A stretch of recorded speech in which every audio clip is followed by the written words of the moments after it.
RDTDaily.com presents a Tarabuster with comedian Tara Devlin.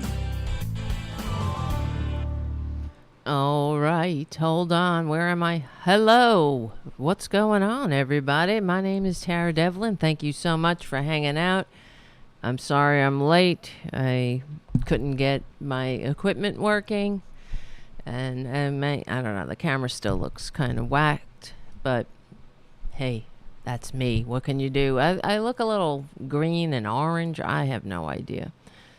But what are you going to do? I figured let's start the show and just take it from there and see what happens. You guys will let me know. I guess the most important thing is if the audio's working properly.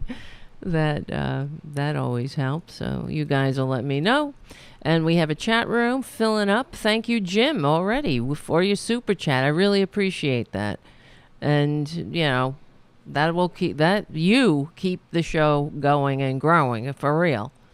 Without the supporters, we're not able. I mean, whatever. You know how it is. This is the independent liberal media. We don't have big money benefactors. Thank you, Jim. Jim says we got the thumbs up. Sounds good. All right, great. And the chat room's filling up. Hello, Jonathan. Hello, Bob. If you're on any other chat room or platform, come on over to youtube.com/c4channel/Tarabuster to hang out. And I'm sure the chat room will be filling up with more people as we go on. I have to apologize. I wasn't able to do a show this week, a weekday show, but I was honored to fill in to help. Well, Robin Kincaid invited me to fill in for Mike Malloy. So Robin and I did the Mike Malloy show all this week. So I wasn't able to do this show. But today's show is pre-recorded and it's on right now on MikeMalloy.com and on Progressive Voices. So hopefully you can check that out. And honestly, I feel incredibly honored to fill those. I can't fill Mike Malloy's shoes, that's for sure. But to be on his program, it means the world to me. He's somebody I truly admire and is a mentor to me. So I just want to say I'm happy and thankful. Molly Malloy is headed off to college. I can't believe it. And that's how it goes. That's life, right? You blink and all of a sudden it's 20 years later. So, but when I think about Molly and the youth of today, and in fact, this is what Robin and I were talking about earlier, it does give me hope for the future. Because the youth of this country obviously there are outliers, as there are everywhere, but the youth this is the most progressive generation for sure. And this is why we're experiencing such a backlash by right wingers. It always happens. Whenever you make a step forward, there will, your progress can be judged by the ferocity of the backlash. And as we know, they're really, they're at it. They're at it again, trying to unravel and whatever by any means necessary all the progress we've made. But it's not what I just want to tell them. If give it up, because it's not. We're not going backwards. We really aren't. Of course, yes, they've overturned Roe v. Wade, but they really awakened the sleeping giant with that one. And it is a testament that, to the fact that they hate democracy, because they don't care about the will of the people, and they will inflict their manias and their whatever their definition of society is. Obviously, they hate a progressive society. They hate democracy, and I don't care how many damn red, white, and blue shirts they wear. Look at them. All right, so let's not just look at them. Please try not to look at them, but you see what I'm saying. And so did you watch President Biden's speech? And I'm happy. I am happy that he's finally. It seems, it's good actually. This is what I feel like I'm repeating myself because we were talking about this on earlier. I was talking about this with Robin, and so it does give me hope that President Biden is honestly addressing this problem and not just sweeping it under the rug or denying it with platitudes and offering up the platitudes of we're the United States, even though he says that too. But I was incredibly happy. We could, and just like I was saying about backlash, we can tell that this speech that Biden gave yesterday is effective. It was effective. And I sincerely hope that future generations will read it, because it was a damn good speech. And we could tell that it is effective by the ferocity of the response from the right. And they only had, they really are just one trick ponies, these fuckers, So saying how Biden is so divisive, and of course, they're using images of him as, and saying that he's like Hitler. Have they met their standard bearer? That's what I want to ask. Have they seen him? Have they seen that con man? Have they seen the love letters? And have they seen his...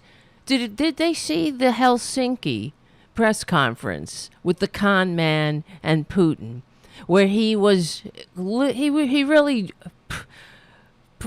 exposed himself as Putin's bitch? Okay? That's where they want to take us. And, of course, I'm like... Great. Keep talking, Trump. Keep up. Keep your big mouth open. Keep whining, right-wingers. Keep it up. Because they really are drawing a stark line between normal people and them, the MAGA Republicans. And it's really smart, I think. And obviously, a couple of weeks ago, we were talking about how Joe Biden met with a bunch of historians who warned him, and I'm sure he knew anyway, but warned him about the threats to democracy that this country is under and how we are teetering on the edge. And he's obviously taken it to heart. Good. And so I'm glad about that. And I'm also glad that he's not afraid to name names, to call them out. And the fact that he categorized them as the MAGA Republicans, which gives normal Republicans room to join the actual patriots of this country. Whether you're a Democrat, independent, or non-affiliated, or just a Republican who isn't a traitor, isolating the MAGA Republicans into that bubble. It's like having a festering boil or a tumor on the body politic that has to be excised. That's what they are. They really are. And the more they identify themselves, I think, great. Then I think that, it'll be easier to pick them out and pick them off one by one, legally and peacefully. Vote these fuckers into history's trash bin. That's where they that's where they belong with the rest of the fascists, because that's where they always end up. And hopefully we will be able to nip them in the bud.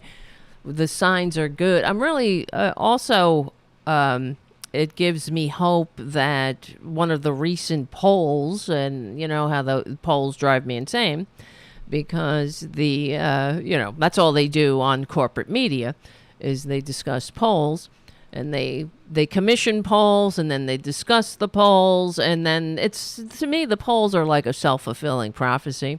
But obviously, some of the messaging of the threat we're under is breaking through, because the concerns of the voters in these polls it wasn't gas prices or inflation, it was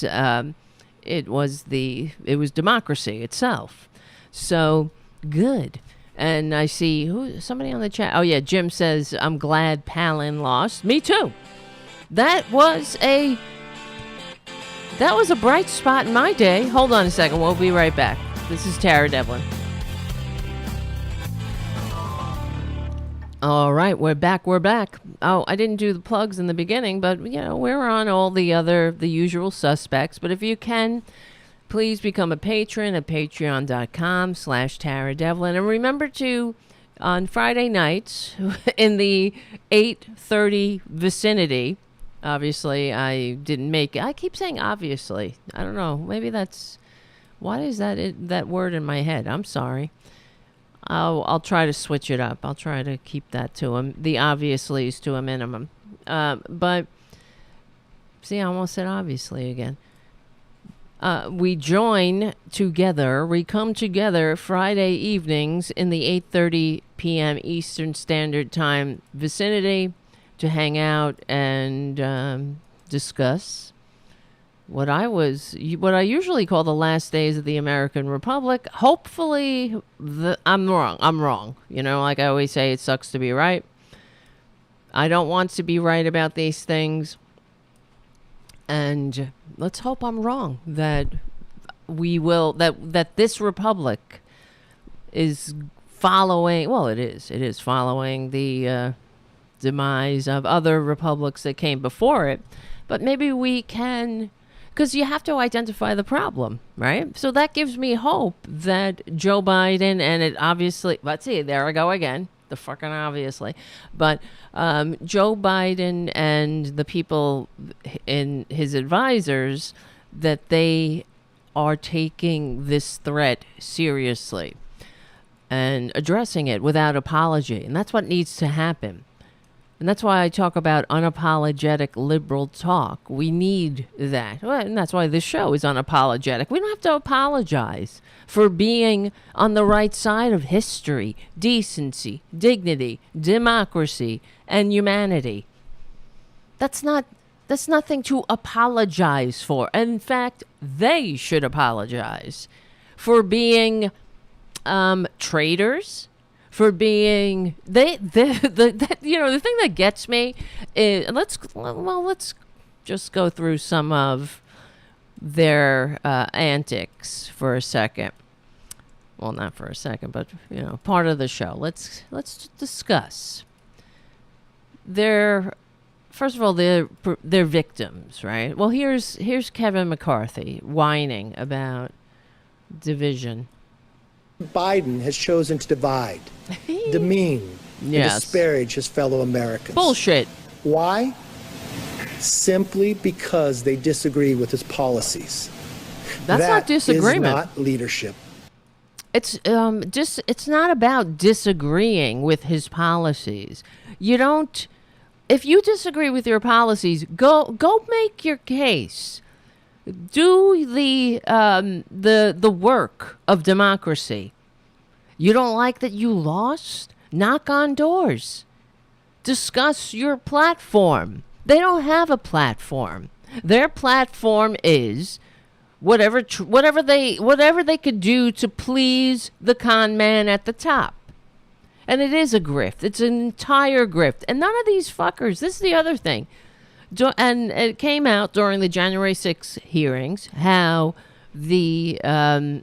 Trump's whatever PAC they named the scam that they were collecting money supposedly for this super PAC that was gonna save democracy, save America, super PAC, and it didn't exist. So every sucker, and of course it's a grift because they would set up their payments on the donation site where it was very tricky, and it was easy to opt into repeat recurring payments. And many people, and I think we discussed it on the show too when it was a while back, how people were having, they, without even realizing it, thousands of dollars siphoned out of their bank account or charged to their credit cards because it's all a grift. They don't give a shit. It has never been about democracy. They've been dismantling this thing for my entire lifetime, since Ronald Reagan.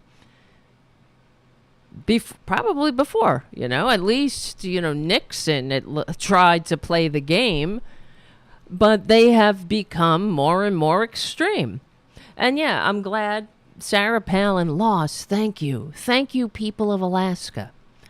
I don't know if I could have tolerated listening to Palin. You know what I mean? To join the cacophony of kooks in that House of Representatives. You know what I came across? Actually, they suck. Oh my God. I hate them. Do you want to talk about divisive? And well, here, let me explain. I don't hate them to the point where I'm going to murder them. I want to murder them. I want to execute them, hang them. Like they want to hang Mike Pence and Nancy Pelosi and liberals and, they want to, or FBI agents. I want them to have health care. I want them to enjoy the benefits of living in a civilized modern nation. Like if they want to go to a library, they can do that. If they want to spend their time on whatever they do, I don't know what they do.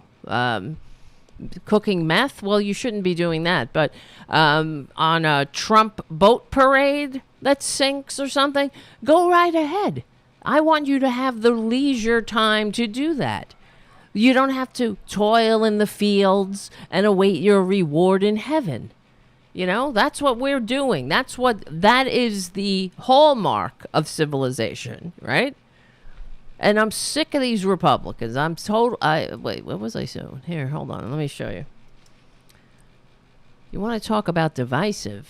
Let me see. Where is this? I wasn't expecting to talk about this, so I didn't have it handy. But I couldn't believe. I don't know if you saw Marjorie Taylor Greene not too long ago. She literally posted it herself. So, and she looks like an ass. Hold on.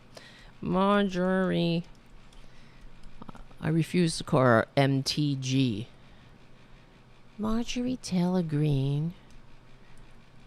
You want to talk about divisive? Yeah. Where is it? Here it is. Let's see. Hopefully it'll work. Americans are. Did you see this video, guys? Wait, let me get rid of the lower third here. You're a piece of shit. Thousands of Americans are stuck over there in Afghanistan. Can you? Let me play that again. Hold on. Just gotta get rid of this. There's too many buttons to press. You understand. It's part of the charm of the show, I suppose. Yeah, let's do that. I know. Sorry. She posted this video, right? She did it herself. She felt like she was, pleasing to look at. She's in the gym, obviously. Well, there I say it again. Well, this is obvious. She's in the gym. Listen to her, though. Joe Biden, you're not a president. You're a piece of shit. Can you hear that? Did you hear what she said? I know it's kind of low. Joe Biden, you're not a president. You're a piece of shit. That's a representative.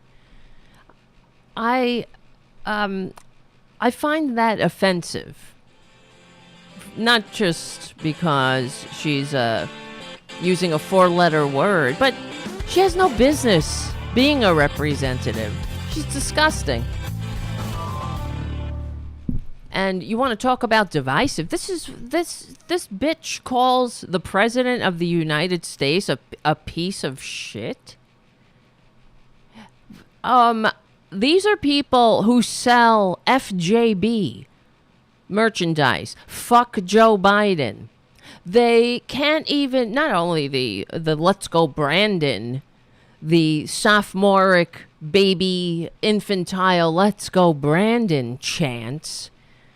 These are people that literally cannot say the name of the Democratic Party. And they're whining about being, Joe Biden's being divisive. I am so sick of them. I really hope the normal people of this country are waking up. I don't know. What do you think? Are they waking up?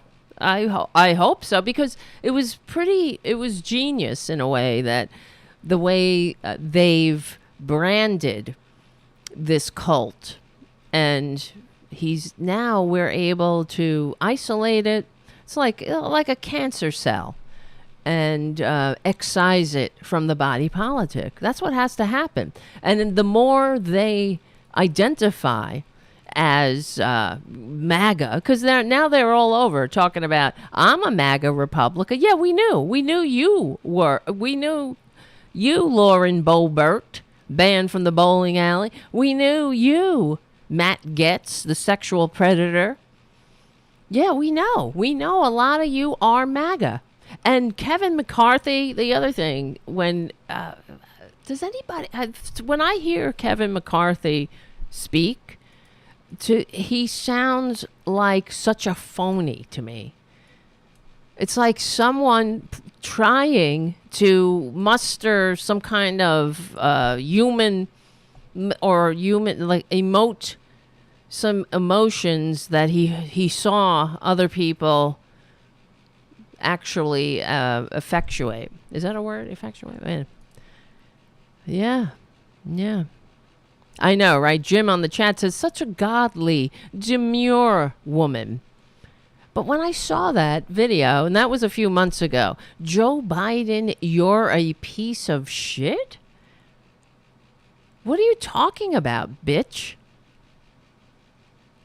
That's all you got. And they're gonna whine about being divisive. Now, I'm glad that Trump is back, opening his fat mouth, and I can't wait. It's gonna be great, guys. When he gets arrested, he's going to fucking jail, and he deserves to be there. We know he stole classified documents. He stole them. He deliberately. There's no reason for him to have classified documents at his country club, which is basically nothing but a spy magnet. They've already caught spies there. And what is he doing with classified documents? Why did he, if he mistakenly, how do you mistakenly put classified documents into boxes and take them to your tacky country club? And then apparently some of these folders with the classified documents, they were missing. It was just a folder.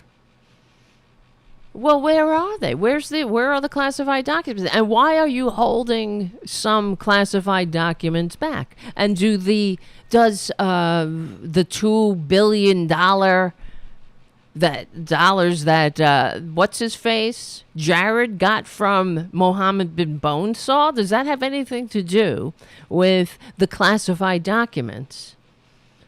He's an absolute traitor. Exactly. Jim says, how did he accidentally empty 48 folders?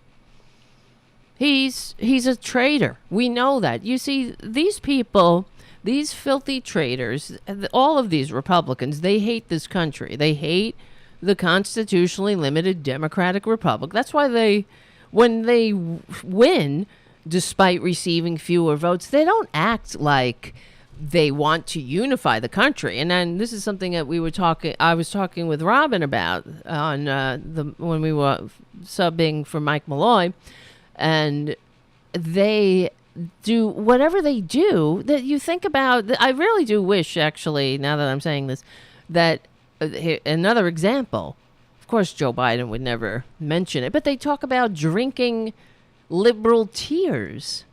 And that always, it got on my nerves, but only because other normal people wouldn't call it out for what it is, a divisive, anti-patriotic attack.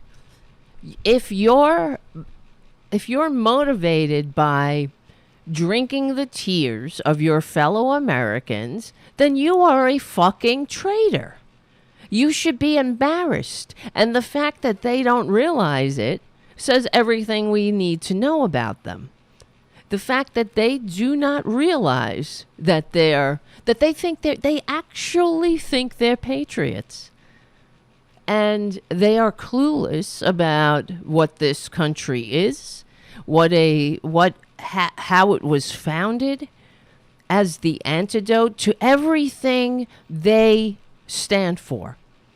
Concentrated wealth, division, everyone in their place, hate, church and state intertwined. This is what they want. No taxes on the rich. Education is a province of the rich, right?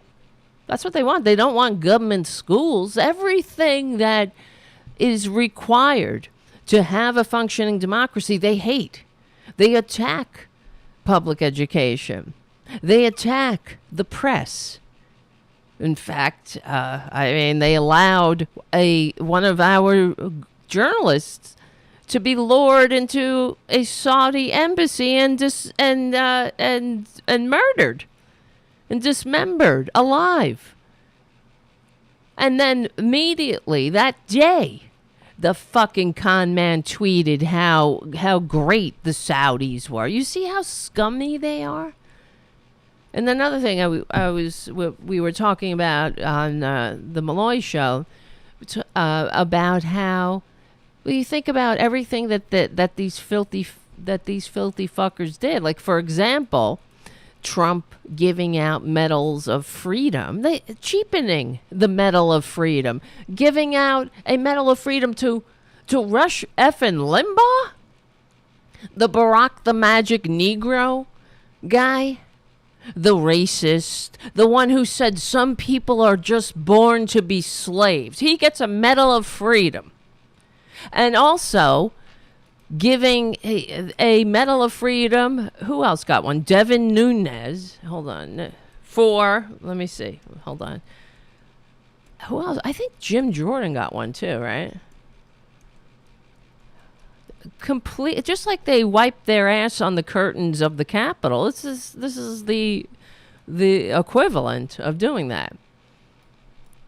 Let's see. Did Jim Jordan get one too? Which says everything.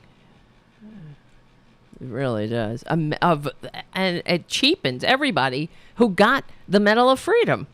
Yep, he did. Yeah, Trump gives Medal of Freedom to loyalist Congressman Nunes.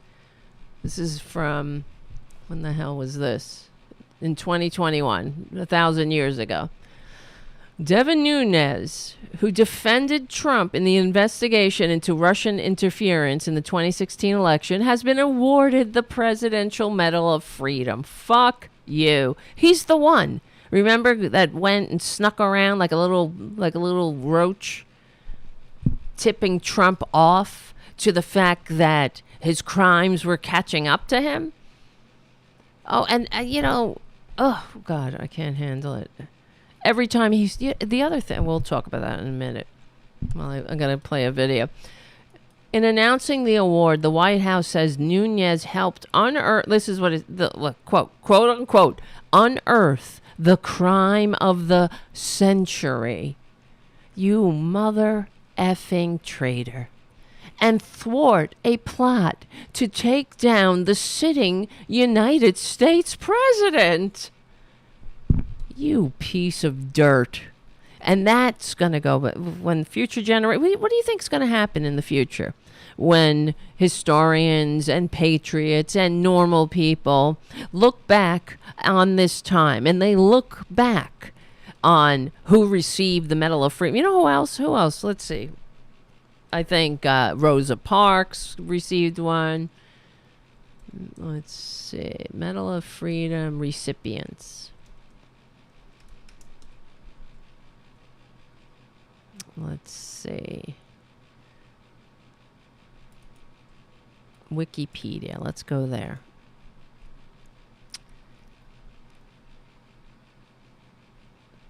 It goes back to 1963. Don't know many of these people. Let's see. Editors, diplomats, chemists, educators. Hold on a second. This is Tara Devlin, unapologetic liberal talk. Oh, look. Who else received? Helen Keller. We know her. John Lewis. People actually did things. Henry Ford, even though he was a racist, but okay. Walt Whitman Rostow, not the poet. Economist, professor, journalist, lawyer, civil rights activist. Buzz Aldrin, Neil Armstrong, Michael Collins, the first men to travel to the moon. Duke Ellington. Who else? John Ford, the director, made some epic and distinctly American films. Who else? Let's keep going. Martin Luther King Jr. received one. Of course, Jonas Salk, the man who discovered and what am I saying? He didn't patent the polio vaccine, saving millions of children and the American people from the grief of polio. Jonas Salk, who famously said, when they said, why didn't you patent the polio vaccine? He said, well, it belongs to humanity. How could you patent the sun?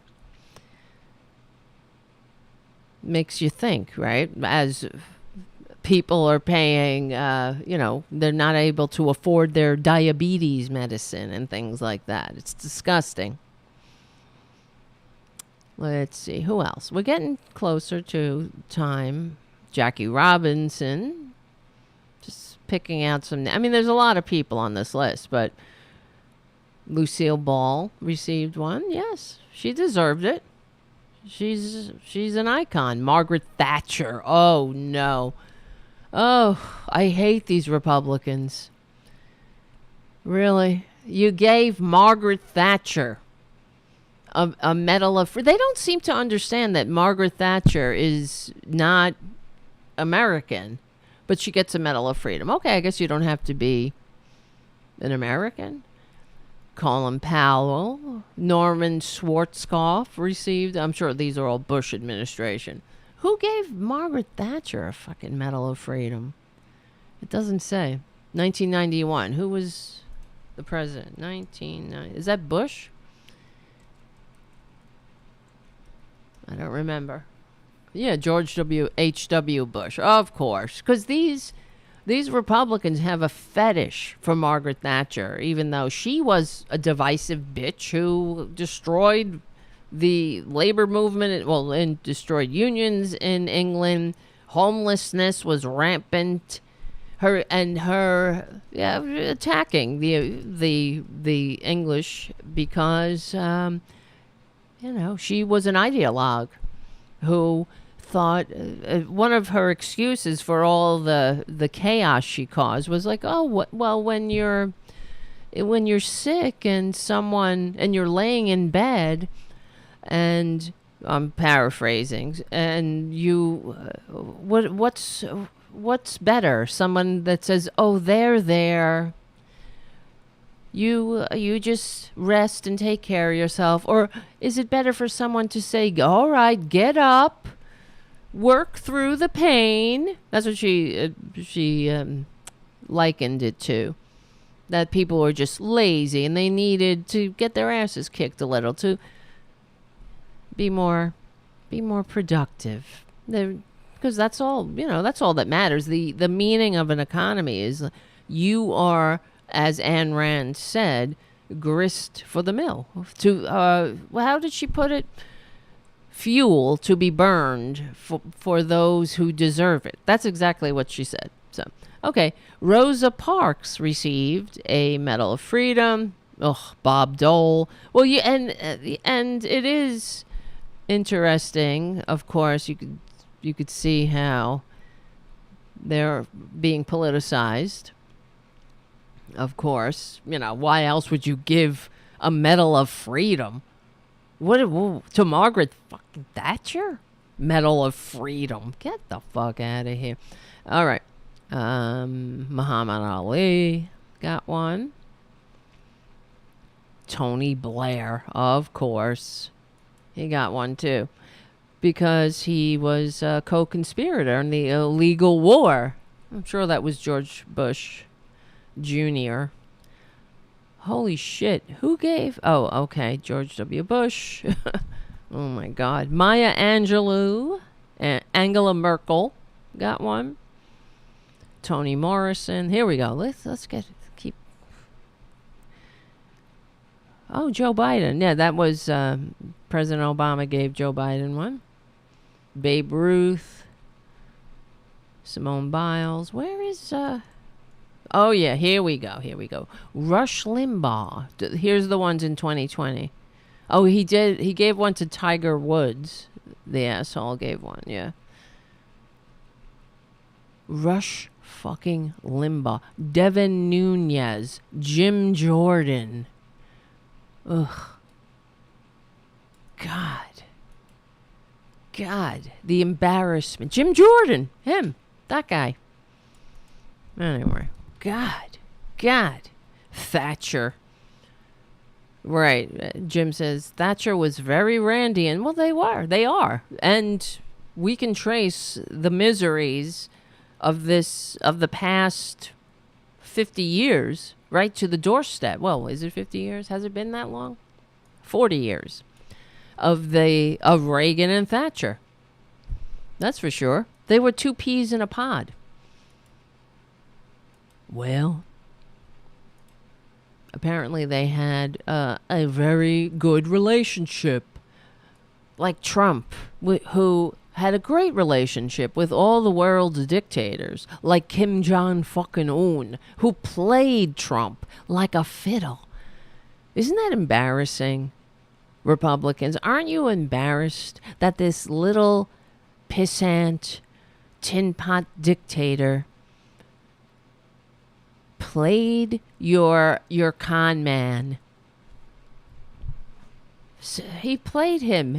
What did we get for that fucking relationship? Whatever that. Oh, great relationship. Remember how the press would ask, "How's it going?" In the negotiations, because Trump was trying to get the little dictator to give up all his nuclear weapons, and the little dictator said, they would only shut down one nuclear facility, and in exchange for lifting the sanctions, and it never happened. They couldn't come to an agreement.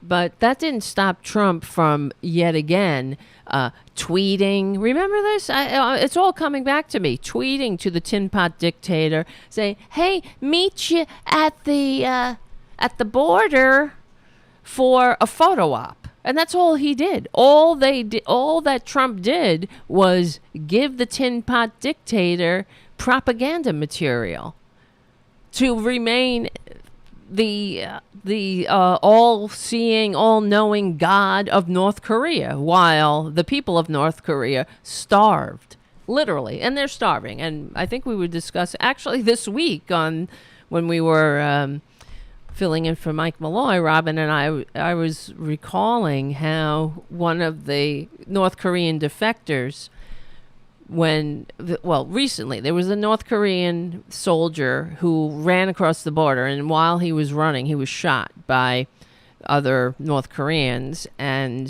he miraculously survived. He was shot like 5 times, and while he lay there dying, somehow he was rescued by the Americans, or on the South Korean side. I'm not sure if it probably wasn't Americans. I don't know who rescued him. The good guys rescued him. And so as they cut him open, and they, to save his life, to get the bullets out, and they started pulling out worms. He was riddled with worms. And that's North Korea for you. See, everyone, before there was a civilized society where you had food inspections and decent water inspections, and you could turn on the tap and you could trust that your water isn't infested with parasites, and you eat food. You don't think about, am I going to get worms from this? That everyone had worms. And I remember reading about this in history, that most people throughout history, and you could see it in as the archaeologists and historians, or however, when they do research on bones, and I don't know how they figure it out, but they basically know that most people, everyone had, that's how you lived. You had worms. Everybody had it, because they didn't have the kind of standards and civilized society that we have. That Republicans hate and want to dismantle. That's the society we can look forward to in Republican land. MAGA morons. And there, we're talking about, my name is Tara Devlin. Hey guys, hi Mark. I see Mark on the chat. Hello Trucker John. Hello Jim, and hello Haku. Nice to see you. Nice to see you, Jabamaki. It's very nice to see you, Ed. I'm losing my voice. Nice to see you, Winston. Who else did I miss? And Jonathan, of course. Thank you, Jonathan, for hanging out. Thank you, Jim, for the lone super chat. We'll see what happens. I don't know. Mike, not Mike. I will get Mike Malloy on the show. I know I keep threatening that. But Tom Hartman is coming on the show in a couple of weeks. So we have that to look forward to.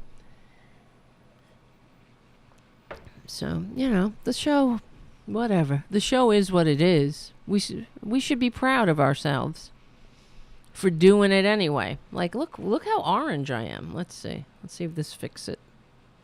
It's supposed to fix it. I don't know. Whatever. It's okay. I'm orange.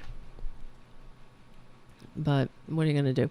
All right, let's look at some of the Republican responses. Well, first of all, when Joe Biden gave his speech, which I believe is going to go down in the annals of history as one of the greatest speeches in a presidential history. I don't know. We'll see. Time will tell. Here's Trump on the response. While Joe Biden's talking about freedom and democracy, here's Trump. I will tell you, I will look very, very favorably about full pardons.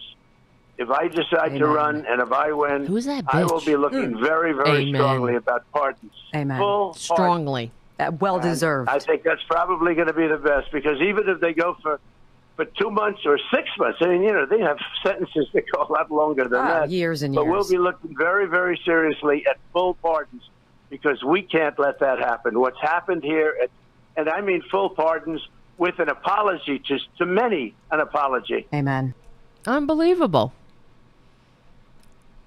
Un-effing believable.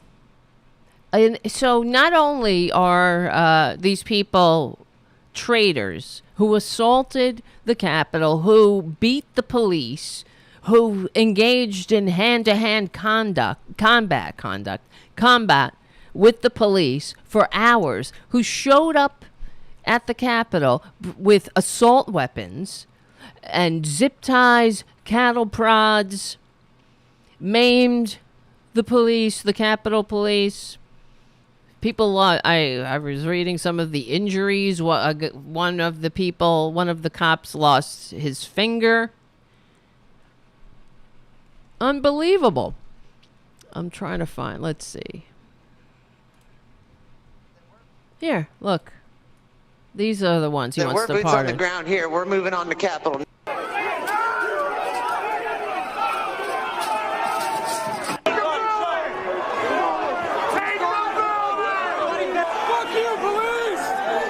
Fuck you, police. Even Trump, we're still taking metal, sharpened objects, missiles to include bottles and rocks, and hand-thrown chemical-grade fireworks. English, right? Just to refresh our memories of what they're talking about and solidify the fact, yet again, in our minds, as we knew, they're traitors. They're effing traitors. This is now effectively a riot. 1349 hours declaring it a riot.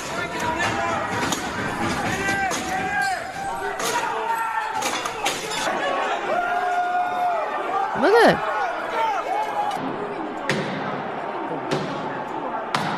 it. Breaking the windows. Guys, apparently, this tip of the spear That's has a rioter. entered the Capitol building. Tip of the spear. Calling it the tip of the spear. I guess it's the Proud Pricks. Unreal. I will tell you, I will look very, very favorably about full pardons. If I decide to run and if I win, I will be looking very, very strongly about pardons. Amen. Full pardon. Well deserved. I think that's probably going to be the best, because even if they go for 2 months or 6 months, I mean, they have sentences that go a lot longer than that. Years and years. But we'll be looking very, very seriously the horror at of full a white pardons, people, we white can't rioters, let that happen. What's traitors, happened here, and I mean full being held pardon accountable with an apology to many. An apology. Amen. Amen. The other thing, and this is what I was going to mention earlier, that the other thing that drives me insane in general, and I'm sure you guys hear it too, when these fucking traitors, especially the head traitor, the con man, when they talk, they never have specifics. What the fuck is he talking about? Does he even say anything? We're going to look very strongly at pardoning them because it's very bad. They're treated very badly. How? Where? Give us an example. And because that is part of the propaganda. You're supposed to fill in the blanks. Whatever Maney is, of course, he's talking to a bunch of traitors and morons. So they're going to fill in the blanks with all the fears, with all of the sickness that they are, afflicted with. And it really is, it's malpractice, and that's what I call it. It's political malpractice. And it shows you the depth of how evil they are, how evil Republicans are, because Trump knows he fucking lost the election. They all know it. Mitch McConnell, Moscow Mitch, Kevin McCarthy, all of them know it. Perjury traitor Green knows it. They know there's no evidence. They have no examples of voter fraud. But it doesn't matter. They repeat it again and again. I just saw, I was so annoyed here right in Queens that some guy in a van, I have no idea who, but had a sticker on his car. When I die, please don't let me vote Democrat.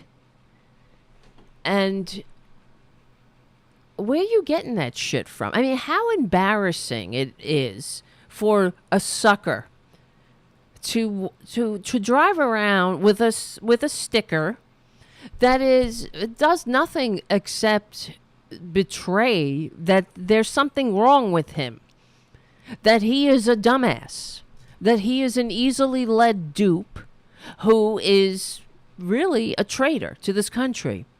Because if there were problems with voting, everyone would join in. We would do something about it. It would be evident. But there's no examples. And when they find examples, as we know, when they find examples of people voting fraudulently, it's fucking Republicans from the villages. Or who was the other one? I forgot. Was it Kevin McCarthy? Oh, no, it's Mark Meadows. Mark Meadows. Let's see, voting. Anything happened to Mark Meadows?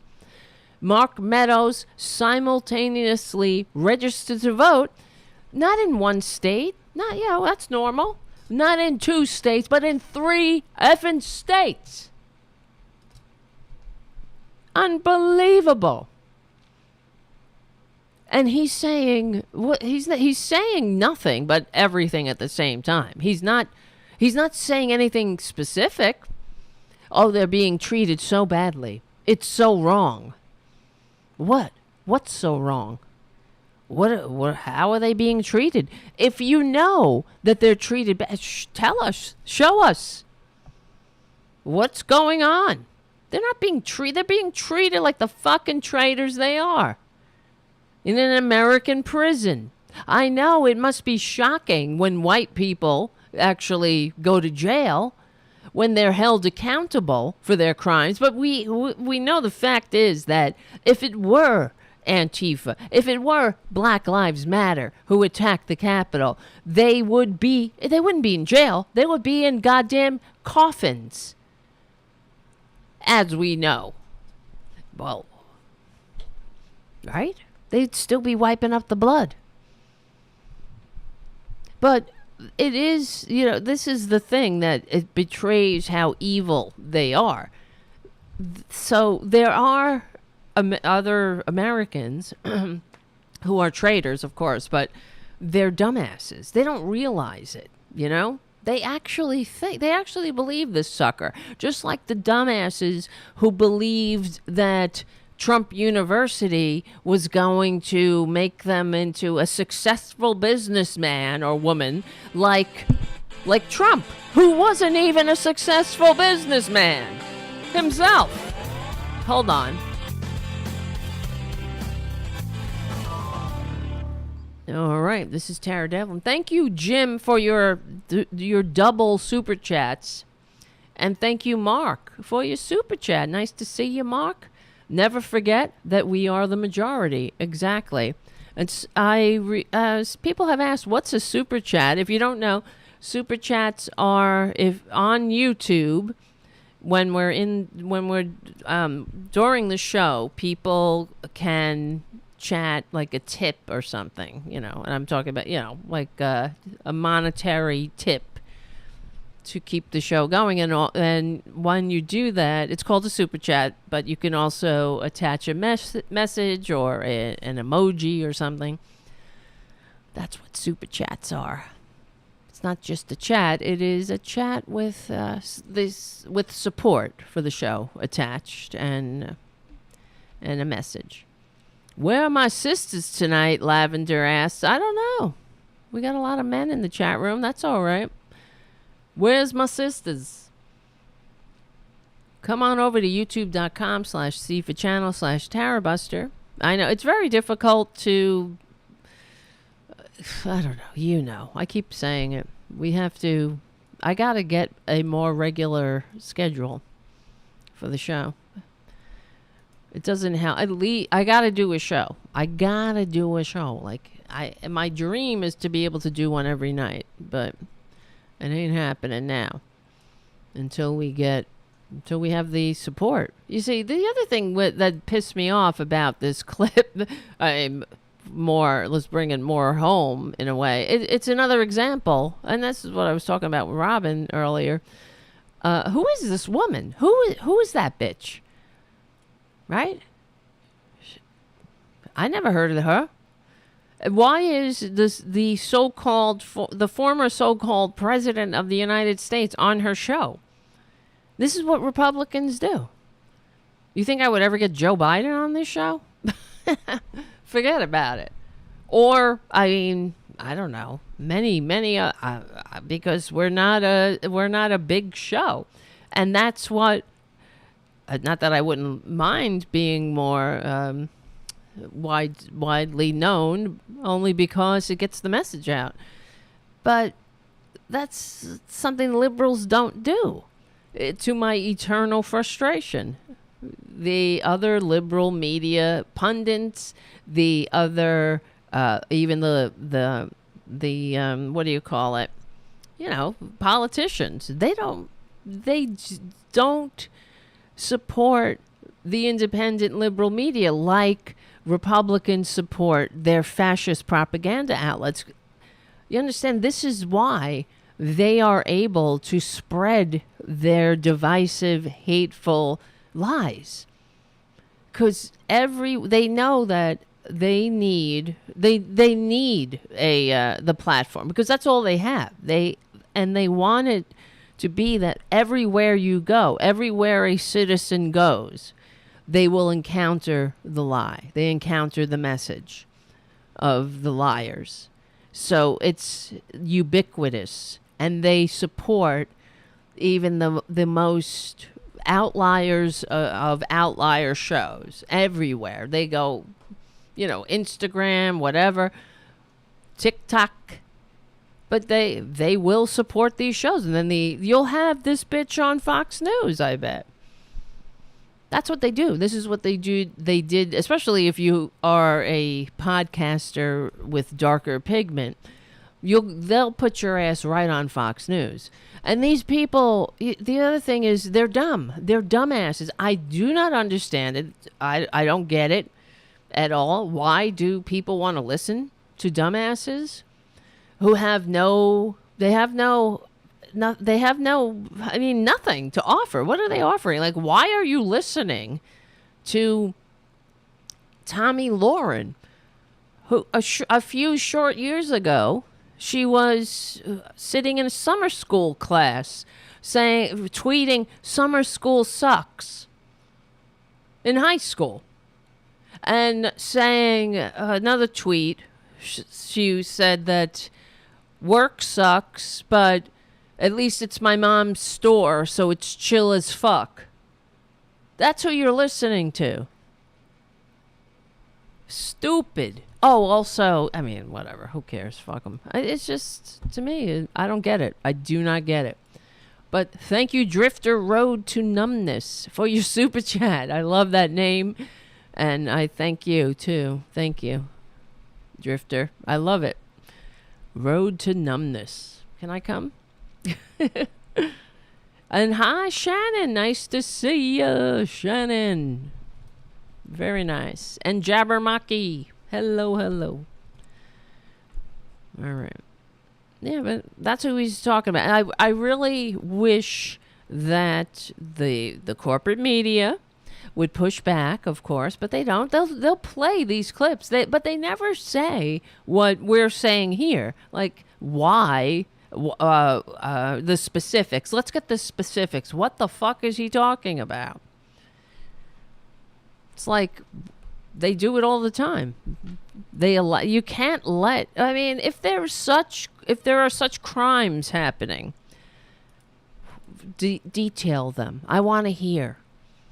What are they doing? You know, we could bring the receipts. They have no receipts. Never, ever. Because we know why. They want the dumbasses to fill in the blanks with their own sickness. And like I was saying, it is political malpractice, because what they're doing is it's patently evil. They're wasting everyone's time, right? Not just, I mean, that's just to put it mildly, but they're wasting the country's time. They are also robbing all of their asshole followers of their peace and serenity. They're telling these people that they're under attack, that the country is being stolen from them by people, not just an opposition party, but those who are literally evil demons who feed off adrenochrome, which is harvested from the glands of suffering children. The children have to be suffering to get this adrenochrome. And this is what they use, what Nancy Pelosi uses, and what Hillary Clinton uses to stay so young. What? But this is what they do. And maybe some people are, okay, they don't buy it. But a hell of a lot of them do. And they listen to them. They listen to the con man, telling them that the country is under attack, that their votes are being stolen. And it's fucking bullshit. It's complete and utter bullshit, and they know it. So what is that? What is that? They're selfish. They're sociopaths. They don't give a shit about the American people. They don't give a shit about everyone who ever died for this thing, which is the biggest offense of all. I find it absolutely offensive. When I saw these scumbags attack the Capitol that day, and then the more that the footage came out, and the more we learned what went on that day, the more absolutely disgusted and offensive it is. I was completely offended by, I was surprised at how personally assaulted I felt watching them destroy the Capitol. All right, this is Tara Devlin, and we're talking about how disgusting Republicans are and Dark Brandon rising, yeah, which is what I appreciate. See, that's the thing. There is some hope. What am I trying to say? That Joe Biden is pointing out the cancer in our body politic. We need to do that. It's like being in recovery. You gotta first you gotta admit it, and then you have to get rid of it. Don't pick it up, and you won't get high. But they are. It's not. The thing is, though. Here's the other thing. It isn't an outlier. That's one thing that Joe Biden, I guess he understands, but what is he going to say? The way he spoke, he basically, he invited all of us to unify around democracy. That's it. And that is a unifying rallying cry, and I'm happy to hear it. We should unify around, not around some one con man who envies the world's dictators and is nothing but a grifter who did nothing, who's never done a goddamn thing for anybody in his entire wasted, useless life. And he's a traitor, and it's going to come out. Unprecedented. You better believe it. It's unprecedented that we have a traitor squatting in the White House. And one of the things Joe Biden references how I'm just paraphrasing, is that how democracy runs, it functions on an agreement. We all have to agree to play by the rules. And if we don't agree, then I don't know. If you don't want to play by our rules, then get the fuck out. Or shut up and go away. Just go away. God. Right? Well, the thing that irritated me too, this is another reason why I ask for, to support the independent liberal media. I'm not sure if you saw, we were talking about this, I was talking about this with Robin on the Mike Malloy show, but how CNN, they all started criticizing. They criticized Biden's speech for having 2 Marines behind him, which all you got to do is a Google search to see every single president, including the con man, standing there with Marines behind him giving a speech. But somehow this is something else. This is above the pale, right? It's beyond. And the Republicans are saying how it's a political speech. You shouldn't use Marines as a backdrop in a political speech. This was not a political speech. It was what part of we need to save democracy is political. That should be something we all agree on. Unbelievable. But CNN was, I guess, somehow they're trying to, I guess, attract MAGA morons to their shows. I don't you're not going to do it. It's not going to happen.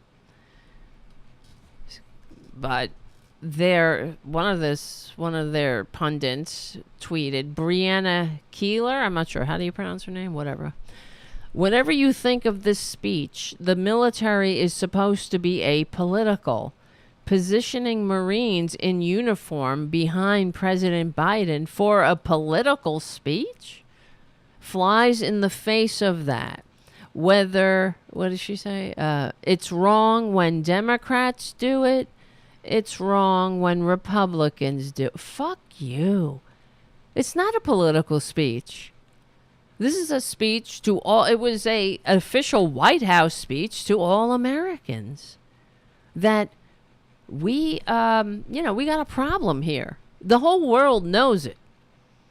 Not just us. We all know it. Everyone knows it. They're using the word fascism in mainstream media, meaning that it's a problem that cannot be ignored. Oh my God, I hate them. I just hate them. Wait. Here's another MAGA moron. Kayleigh McEnany. If you go back and look at his attacks, almost all of them, 99.9%, maybe 100%, were against a person who has attacked him, were against a politician. They were not against a group of people. The White House did not set out on a campaign to attack half the country. I did not stand at the podium and say, you Joe Biden, build back America, people, we hate you. I didn't do that. My former boss was a counterpuncher. There's no doubt about that. You look at what he said, you attack him, he attacks you. A counterpuncher. If you go back and look at his attacks, almost all of them, 99.9%, maybe 100%, were against a person who has attacked him, were against a politician. They were not against a group of people. The White House did not set out on a campaign to attack half the country. I did not stand at the podium and say, you Joe Biden, build back America, people, we hate you. I didn't do that. Did anybody hear Joe Biden say that? You MAGA people, we hate you. Well, stop lying about the election. Stop saying the election was stolen. Stop saying Trump won when you know he didn't. Stop defending traitors who assaulted the Capitol, who tried for the first time in American history to stop the peaceful transfer of power. And that's what Trump wanted to do. We know he wanted to go to the Capitol and be a traitor. He wanted to go there and bang the gavel and declare himself the dictator. Because he needed he needed Putin's love. He's very embarrassed. That's what it's about. You understand? He's embarrassed in front of his pals, his dictator pals, that he wasn't able to pull off a coup. That's all it's about. How can he ever win Putin's love? Now, you know how? By giving him classified documents, by telling him who the spies are, who the American spies are in his country, right? How about some nuclear secrets? Ugh, unbelievable. Kayleigh McEnany. So that's the excuse. I guess it's different because Trump is a counterpuncher.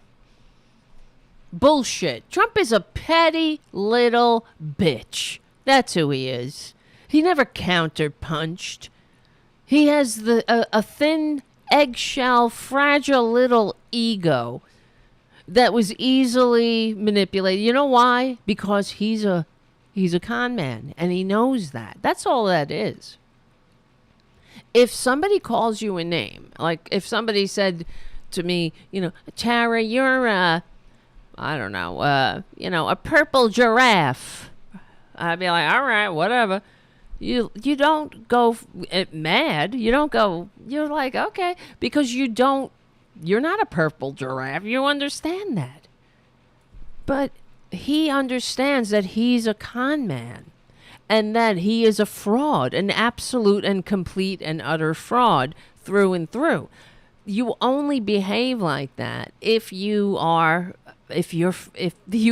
believe the insults and you're afraid that somebody else will catch on, right? If you don't hit back, then maybe people will think he's right, that, yeah, I am a fraud. But the fact is, we already know he's a fraud. We have a history. We know he's a carnival barker. We know he's a grifter. Is that Mark, our millennial correspondent? Is that Mark? Nice to see you, Mark. Yeah, unreal. But I hate them all. All right, let's see. What time is it? Want to make sure. And that's why, thank you. I just want to thank you all for supporting the real liberal media and hanging out on Friday nights at 8:30 p.m. here at the Tarabuster YouTube channel. So, I'm not sure if you saw this. Where is it? Ben Shapiro. What did he say? Ben Shapiro. This is why I hate them all.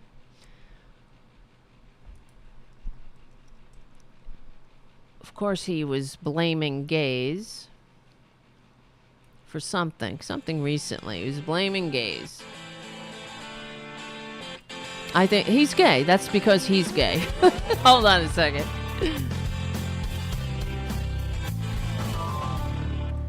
And here's the other thing.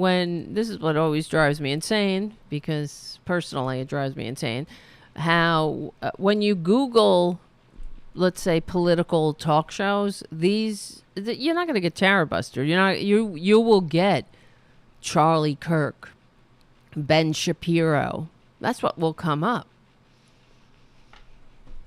And it's absolutely infuriating. And we also know, here's the other thing, that they pay for this. They pay to come up in listings, and because they have billionaire benefactors.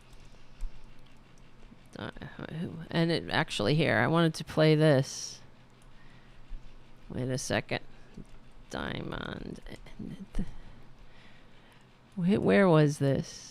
Louis Gohmert was upset that he was insisting that Diamond and Silk was being suppressed. This is the Republican platform. It's time to get rid of their immunity from liability. He's talking about social fraud. media companies. You can't even sue them for fraud. I'm like, Diamond and Silk, they were telling me how they had paid in order to have their name come up more often, And not only did it not come up more often, an algorithm was used to send it to the bottom. That's called fraud. They took money from them under fraudulent circumstances. They can't even sue over that. Unbelievable. You see? It's all fraud, though. You understand? And they know they're grifters through and through. It's like I guess, I always say Freud would have a field day with them. It's like they mock the New York Times, right? But yet they always have to be on the New York Times bestseller list. Right? Oh, I wrote a New York Times bestseller, but they didn't. They actually didn't write a New York Times bestseller. What they did was their billionaire benefactors bought up copies, reams and reams of their shitty books. And that's how they became, just boxes and boxes of them to hand out at conservative, whatever, at CPAC in Hungary, where they praise dictators and plot the demise of democracy. And they hand them out in gift bags and whatnot for free. And that makes them a New York Times bestseller. They're so full of shit. Everything that they do is they know they're frauds. And it's like they envy the normal people. They envy people who are actually capable of writing a book or winning a Nobel Peace Prize or legitimately receive or doing something that gets them a Medal of Freedom. They envy that. That's why they cheapen it with their scams. It's like Trump. He always brags how he went to this great university, the best university, Wharton Business School. Fuck off. Yet, according to Mary Trump, he had people. Of course, he did take his tests for him. He just wanted the degree. He didn't want to have to learn and participate and read things. You know what it takes? You guys, some of you have gone to college, right? Not everybody, but you got to read. You got to read a lot of books. You got to write a lot of papers. You think he fucking read books and wrote papers? Of course not. Because all he wanted was the degree. Just hand him the degree so he can put on his wall. And it's like that time he met a veteran, some poor sucker, and the guy gave him his Purple Heart. He gave it to Trump. And Trump said, "Oh, great. I always wanted one of those." But you didn't want to do the work of joining the military and then getting injured in the line of duty. I hate them. Oh, my God. It's all coming back to me now, too. Just thinking of that, too. How this didn't happen overnight. And I know that Mark is our millennial correspondent is on our chat. So, look how orange this turned again. The fucking camera. This is a new camera, too. It's supposed to be a good one. Whatever. It looks orange and yellow. But back, when was this? When John Kerry, right, was running against Bush. Was that it? Right. Yeah. Let's see. John Kerry.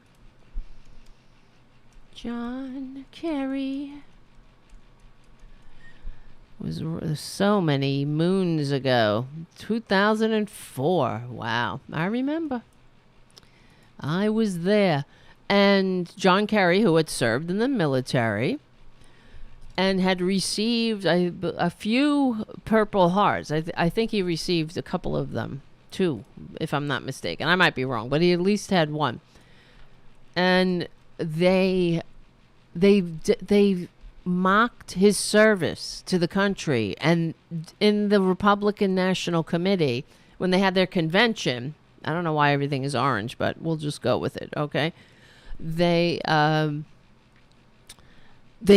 gave out Purple Heart Band-Aids. Isn't that disgusting? Completely denigrating his service.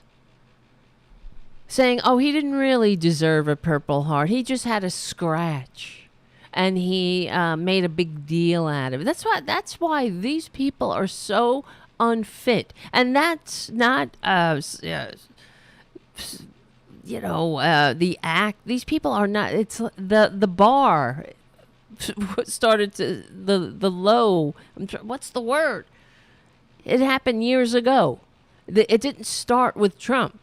All of these disgusting behaviors were already there. He just let it out. He let the freak flag fly. But they have always been disgusting. And I remember at the time how absolutely sickening it was. Let me look this up just to show Mark. Let's see. Purple Heart Band-Aids. Think about that. Purple Heart Band. And they handed them out at the convention.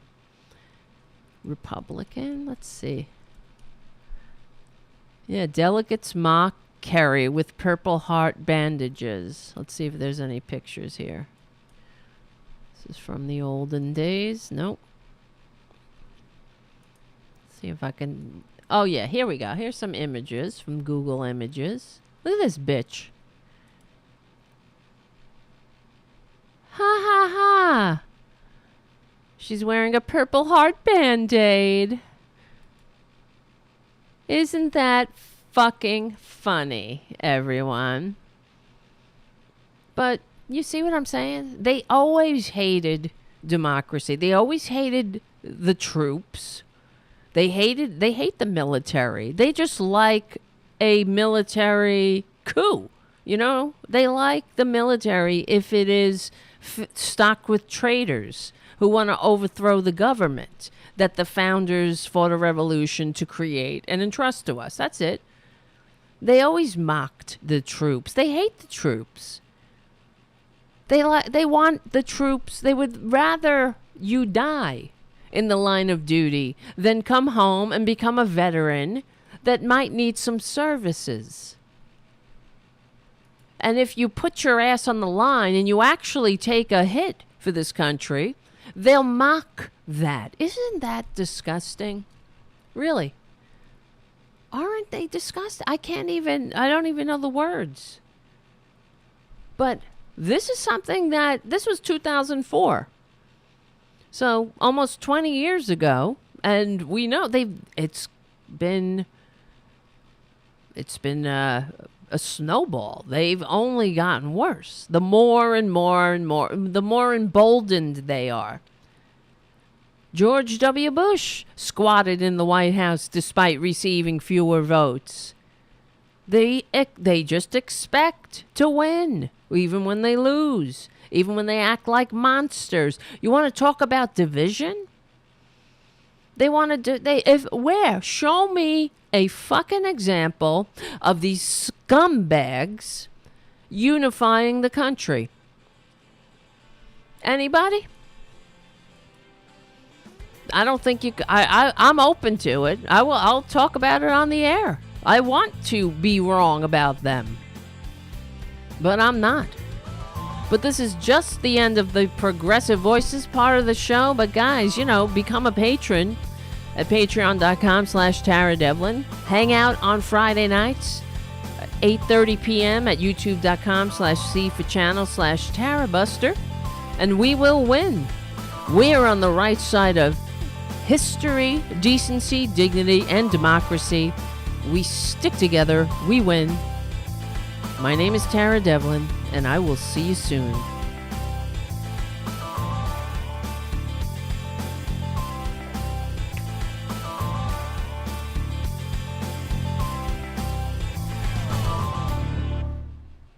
All right. Jabberwocky says, unfortunately, I lost a good friend when John Kerry ran for prez. She worked for the vet organization which came up with the Swift boat lies about Kerry. I'm sorry to hear that. She died in 2011 at the age 43. Sorry about that, Jabbermocky. I know, it sucks. Yep, Southern strategy was back in the 70s, right? Yep, Jim, exactly. That's it, right there. The Southern strategy. And for our millennial correspondent, that was when, after Johnson signed the Civil Rights Act, and the racists who lived in the South were basically politically homeless, since they were Democrats. They had always been Democrats. The Republican Party, these were Dixiecrats. They were called colloquial. What's the word? Colloquially, I can never say that word, but you know what it is. I'm trying to say. Colloquial. I'll probably have to hear it. You know what I'm saying. But so they were referred to as Dixiecrats, and when Johnson signed the Civil Rights Act, they abandoned the Democratic Party, because that was now the party of civil rights. And they weren't having that. They were, segregation now, segregation forever, all that. So the Southern strategy was a deliberate attempt, a deliberate wooing of these disaffected racist Democrats who no longer found themselves or felt welcome in the Democratic Party. So they've been engaged in the Southern strategy since then, tickling the racist funny bones of all of of their dupes. And that's another thing we talk about on the show, how if they really love this country, they really wanted to unify. That's how we know they're full of shit. They don't want to unify.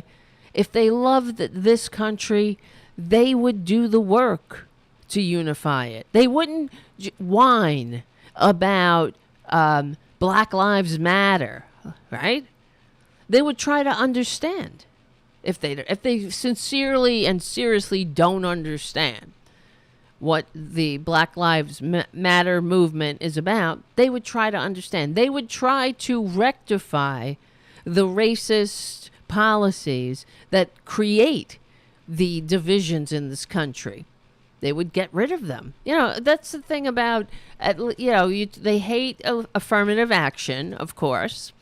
And affirmative action was an attempt based on an idea or a belief that all we needed to do was get to know each other better, and that would help eliminate racism. And that is a step in the right direction, of course. But as affirmative action, as it was put into practice, it was revealed, I guess, it couldn't be denied that that was only one piece of the puzzle. What also needed to be addressed were the systemic policies that created division. So it wasn't just about getting to know each other and working together and going to school together, which was, that was one part. But it was also about, rectifying the racist policies that created the income disparity and upward immobility and the gap, not just between rich and poor, because now we have the gap between rich and poor, which is the widest in the developed world now, thanks to Reaganomics.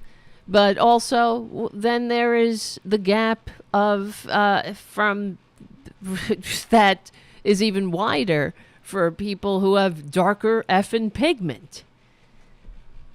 I hate it. Oh my God, it's just so ridiculous, and everything's just swimming around in my head. Like thinking of Uncle Tim Scott, the black senator, the Republican, saying how that America is not a racist country. Let me be clear, America isn't a racist country. And my response to that is, well, then why? Then why is it that the generational wealth of a family with darker pigment is $5,000. I think it's even less. Let me see. The generational wealth USA. Let's see. The black and white wealth gap. So let's see. I think it's $5,000 if I'm not wrong. Whereas the gap between, the generational wealth of a white family is like 100,000, 200,000, something like that.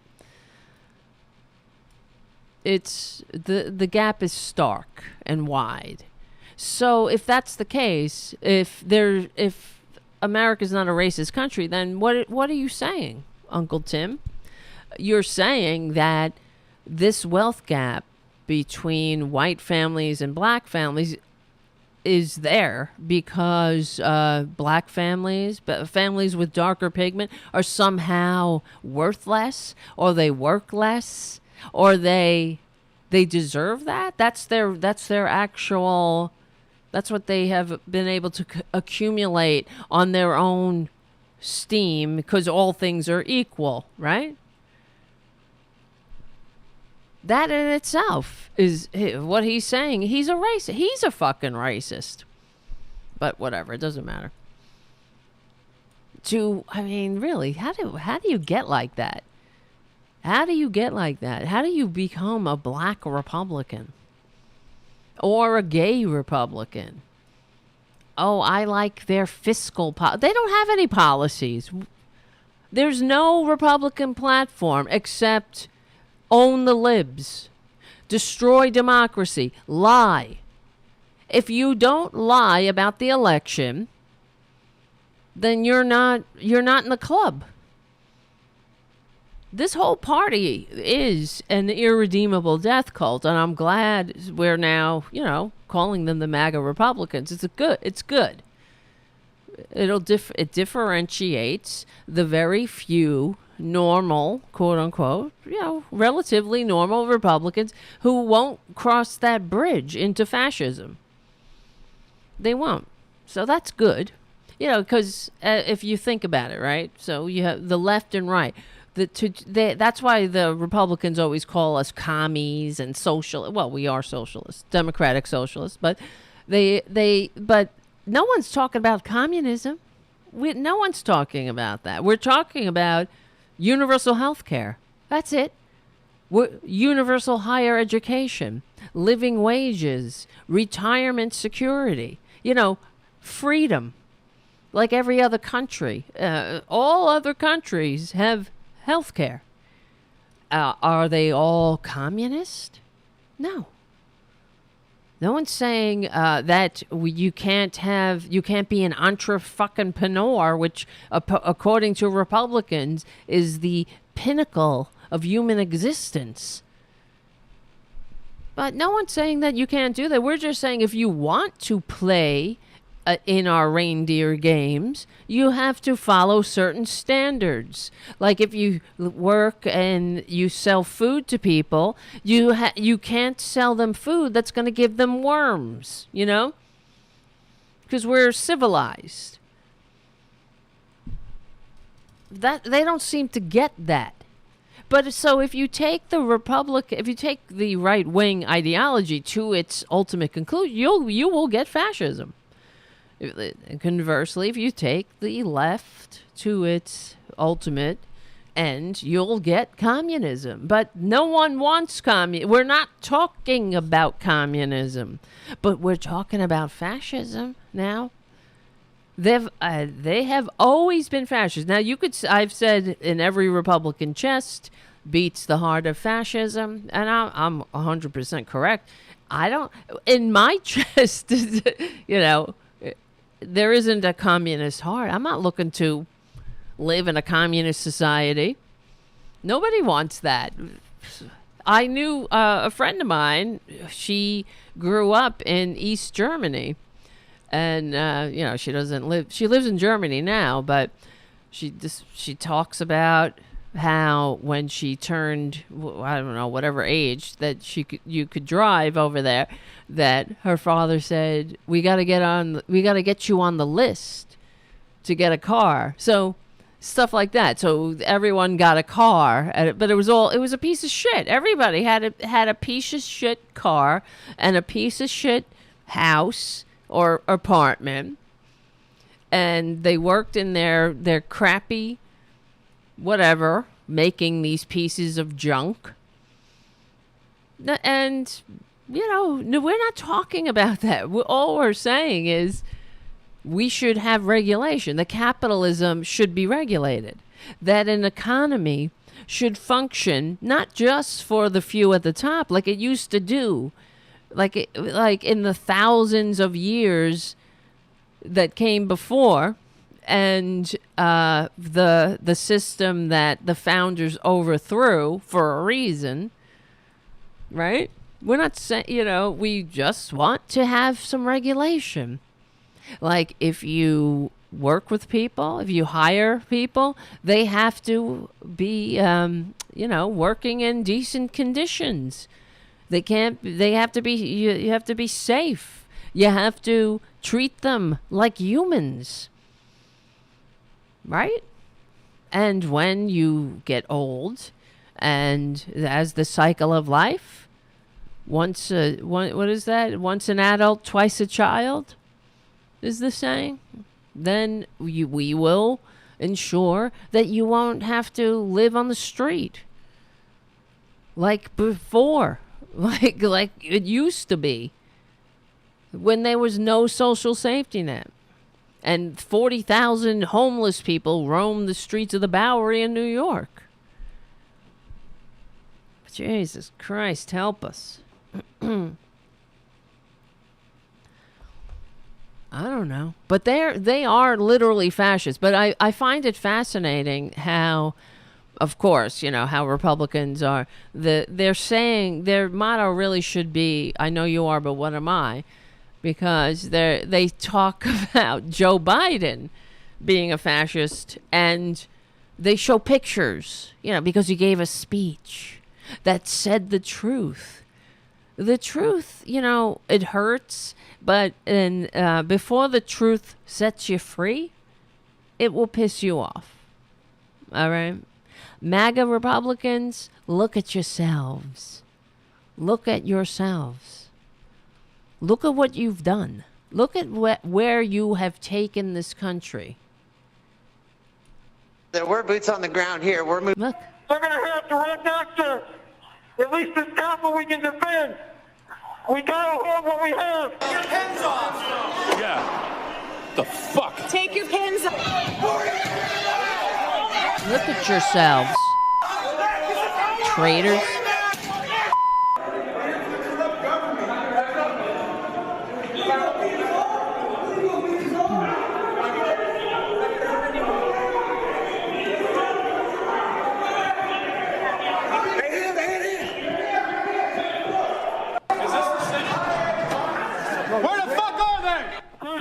Has blanked 1033. I repeat, 1033 was from the Capitol.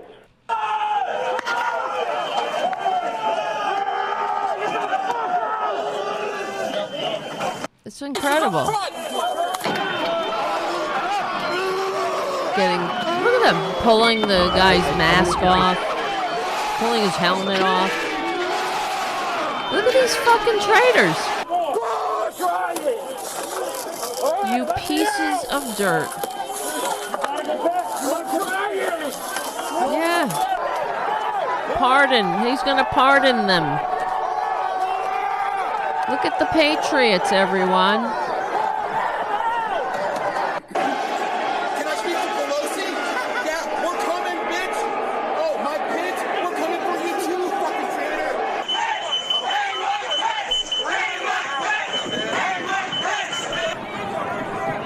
Incredible. Yeah, that's a functioning gallows. Capitol building. It's time to start fucking using them. Start making a list. Put all those names down, and we start. And there they are, destroying the equipment of journalists. whole Capitol buildings and take down every one of these corrupt motherfuckers. So we fucking need to have 30. We need to have 30,000 guns up here. What we fucking need to have is 30,000 guns up here and flying, look at that, flying the flag of losers and traitors. Fucking unreal. You want to talk about division? Oh, those are the Patriots you're going to pardon. It's unbelievable. Yes, Robin on the chat. This still has the same effect on me. It makes me sick and horrified. It does. Me too.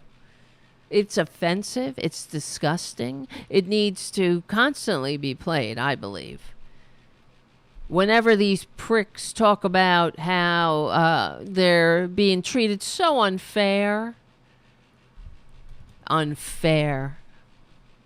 Honestly, I don't think so. The biggest complaint I have about these assholes in jail is that they're getting off too easy. That's for sure. Jeez. He will very seriously, Trump says, consider pardons very strongly. What is that, strongly? Because you're a weak-ass bitch who's not man enough to admit that you lost? A weak-ass bitch who is like a black hole of need. That's who he is. Narcissistic need. Sucking in all the energy, all the decency, all of the dignity of these fucking followers of his. All of the democracy. That's what he's trying to do. He sucks it in like the Blob. Ever see that movie, The Blob? That's what the Blob did. It went on, it just devoured everything it touched. That's Trump. He's a fucking blob. A narcissistic blob. I will look very favorably about the pardons. I will decide, if I decide to run and I win, I will be looking very strongly. Very strongly. That's how you look. What's looking strongly? Up, down, up. Is that it? When you lift with your eyes? I'm looking strongly. You're looking like a weak-ass bitch. That's what you're looking like. You're looking strongly? You look weak. Because you are. Weak, small, fragile, a liar, a grifter, a traitor, an evil scumbag, a narcissistic dirtbag, who will be remembered as such. That's the only what's one of the consolations. You mark my words. I just hope I live long enough to see it. I don't care if I'm in the old age home, sitting in a rocking chair. I want to see. I want to start reading the, his future punditry or his future anthropologists, historians. I want to read what a vile scumbag we had to deal with. And it will happen. It will. Mark my words. It doesn't matter. No matter what. In the worst case scenario, let's say that the con man runs and he wins, which it will not happen unless they cheat. That's the truth. They're not a majority party. Trump is vilified. He's hated by everyone. In fact, he left the White House. Remember when he slunk out the back door of the White House? He had the lowest approval rating of any president who ever left. Let's see. Trump. That's what I just read recently. Leaves the White House with the lowest. Yeah. Ever. Trump leaves White House with lowest ever approval rating. As he prepares to leave office, even though, he's a piece of dirt, like on your shoe that you just can't scrape off, Trump's job approval marks are on a downward spiral, led by sinking support among his Republican base. This is, of course, a couple of years ago now. Well, when was this? 2021.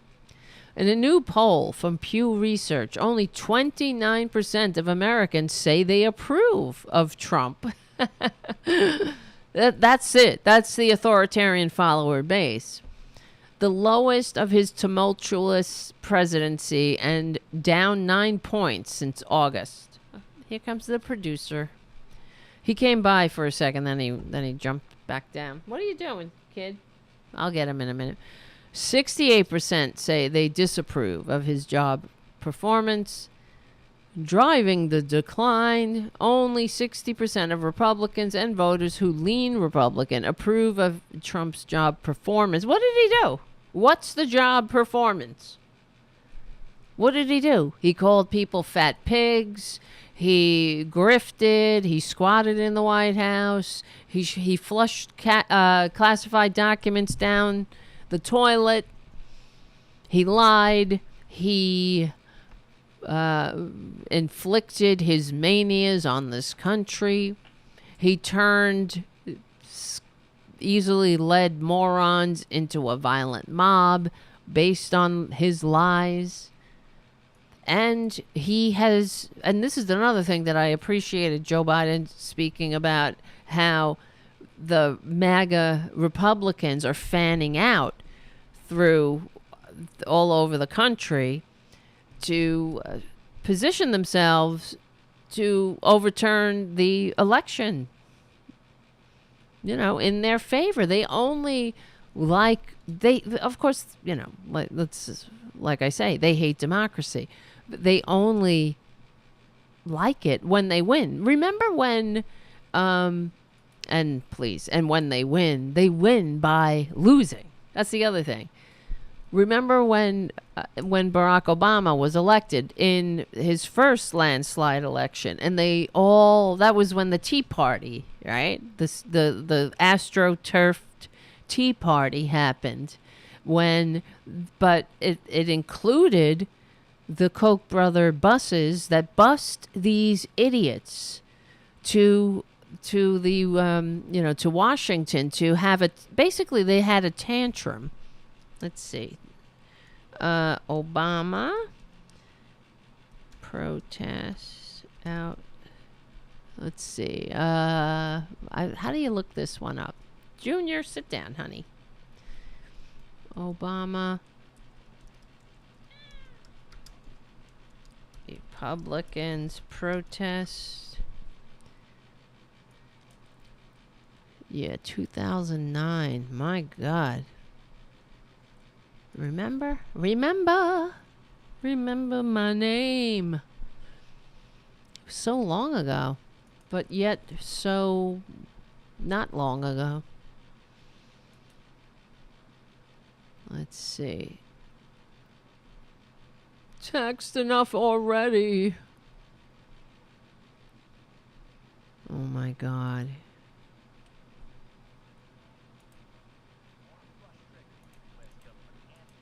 Barack Obama than the folks driving the Tea Party movement. George Washington University professor Chris Obama does not mean I'm a racist, because he doesn't Arterton says the Tea Party movement. We want regime change. Is actually thousands of local groups spread all over the United States. Some legislative excess is the communism is anti-American. Look. All these pictures of... Who's that? Somebody giving a finger? Of course that was Obama Photoshop. health care plan. The plague of the 21st century is Obamacare. You realize how long we've been dealing with these scumbags? Having to endure them? The tantrums? Right?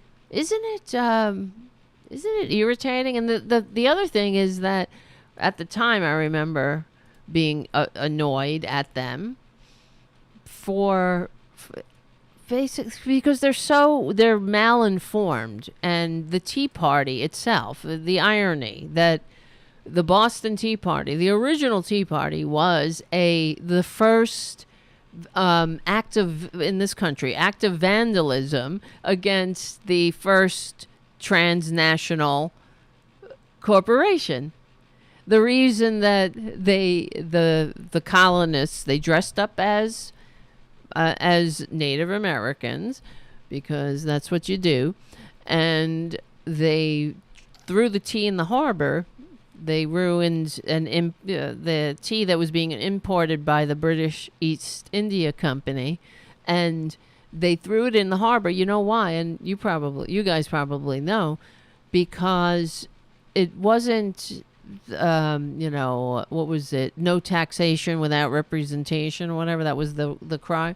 But it was because the British the members of Parliament who owned stock in the British East India Company had decreed through the law that there would be no import tax on their tea, basically taxing the local tea shops out of existence. It was sort of like what Walmart did to communities, decimating the communities. And that's why the colonists destroyed the tea. They were protecting their local industries and businesses, and they were upset that there was no tax on the tea that was being imported because of corruption in the parliament, because people were making money. So it was the first act of vandalism against, well, I don't know first act, but the first transnational corporation. And that's what they were. So they took this is what they do. They bastardize, they sully everything they touch. They have no clue about the actual history of this country. And so they're like, they walk around and remember that was the other thing they always did, walking around in tri-cornered hats. When we know, well, now they're crying 1776, of course, but we know that if this really were 1776, what would they be? They would be the loyalists. There's no doubt. They would not be the patriots who are overthrowing the king and the intergenerational aristocracy. They're trying to fucking make an intergenerational aristocracy here. And they are doing that. That's what their tax policy is all about. That's why when they say they don't want they want to undo the estate tax, that's what that's about. It's about trust fund brats inheriting their fortunes tax-free. Thereby, they're creating the kind of intergenerational aristocracy that the founders overthrew. And this country is supposed to be an antidote to division. You want to talk about division? So here's another thing.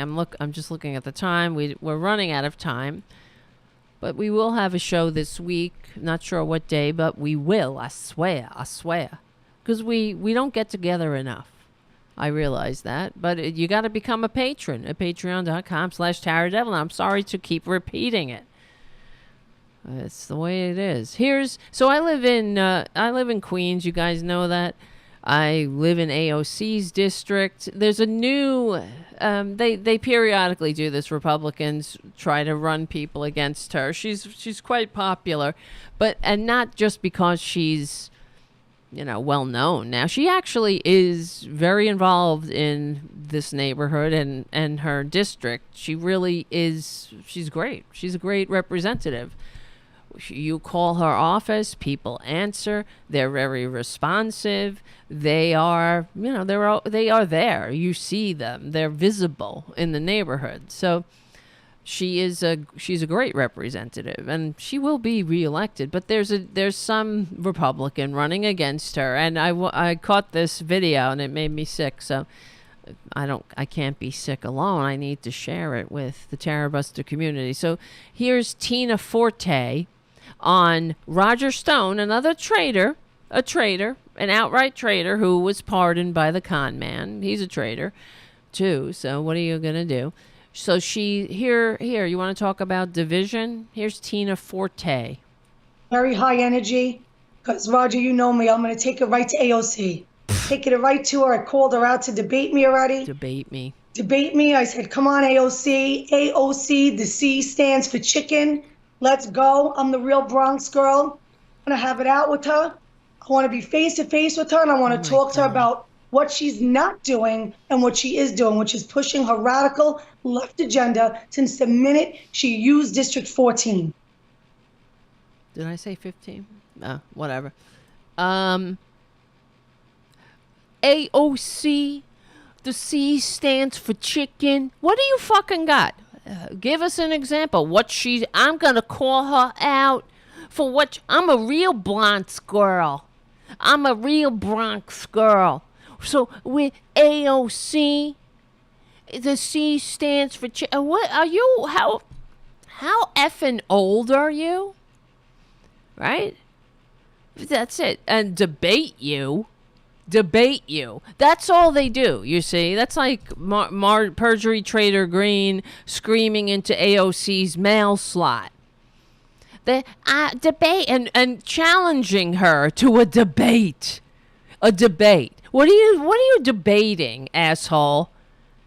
You got nothing. You debate. That's all they say, though. I got a debate. The debate me bros. Debate what?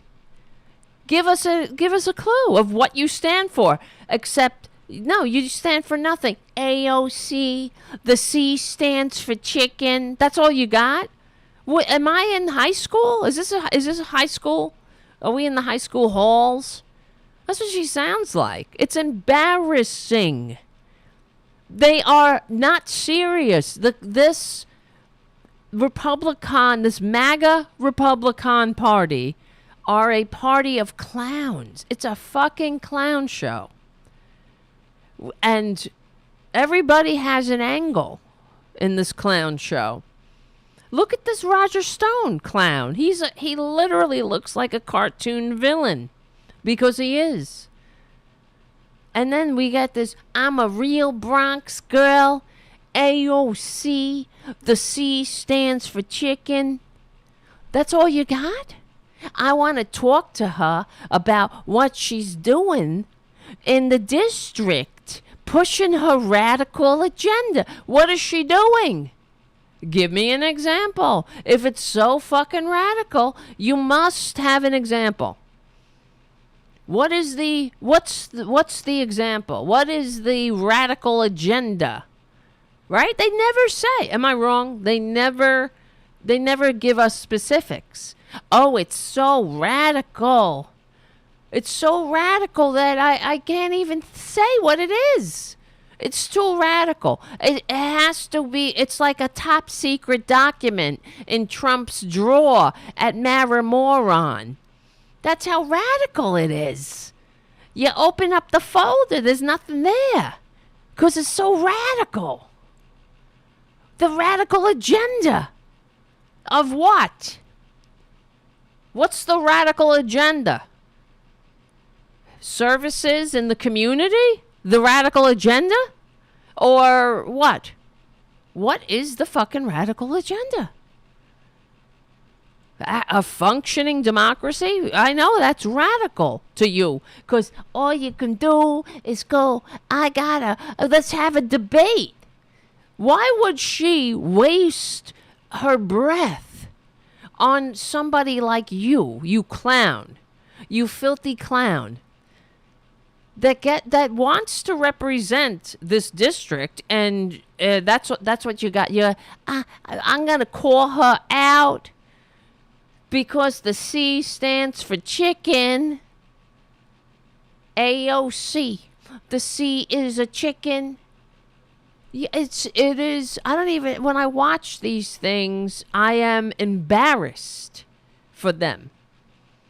I feel the embarrassment that they should feel. But they are too dumb to realize that they should be embarrassed, which is really embarrassing for them. All of them are going down in history as clowns, traitors. I mean, that's one saving grace. That and why we have to stop this MAGA Republican clown show right now. Right here, right now, before they get somebody who isn't a clown and is a fascist and capable of destroying this democracy for good. That's why. I mean, the saving grace is that they are effing clowns at this point. But let's not rest on our laurels. We gotta fight unapologetically, legally and peacefully. We will win. We're on the right side of decency, dignity, and democracy. I forgot we're the right side of history. And we will win. We stick together. We win. My name is Tara Devlin. I'll see you soon.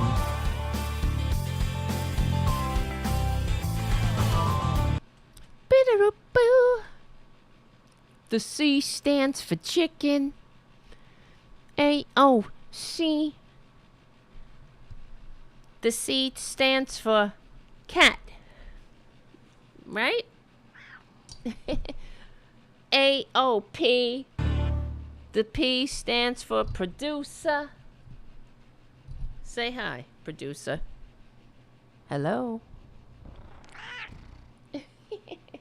Say that again. Say hello. He won't listen. He doesn't listen. He's the producer. Producers don't have to listen to the host. Ow! You bit me. You bit me. I don't like that. I don't like that part about you. You bit me. All right. All right, my friends. Listen. AOC. You chickens. Buck. Buck. I mean, that's what they got. They're fucking clowns. I'm gonna come out. I'm gonna buck. Debate me. Fuck you. Oh my God. Go away. You clowns. You effing traitorous clowns. Right, Junior? God. He bit me. I know. He doesn't mean it. Because he has his paws that have no thumbs, and then he's got his mouth. He's got his big mouth, and he wants my hand. You see, because he wants the hand to do this. See, watch. Let's do it. Oh wait. Come on. AOC. Watch. Hey!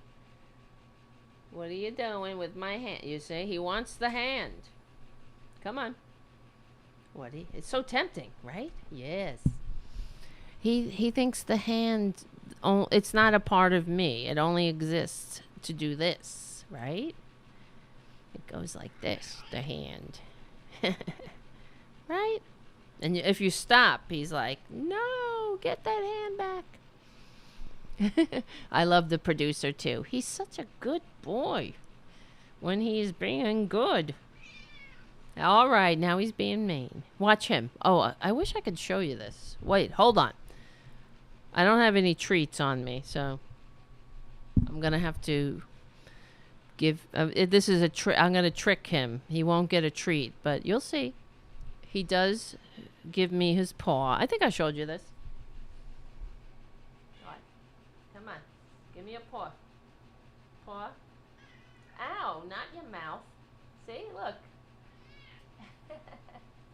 See, I got your paw. Give me that paw. Give me it. That paw is mine. All right, he's very good. I trained him to give his paw. And he does. And now he just gives it at all hours of the night. He's just like, I want some treats. Now he's standing on the keyboard. Can he do a somersault? No, he can't. But I have never tried. He's too old for that now. A. The AOC C stands for chicken. He can't do calculus, Jim. He can't. He can only count how many treats he's got.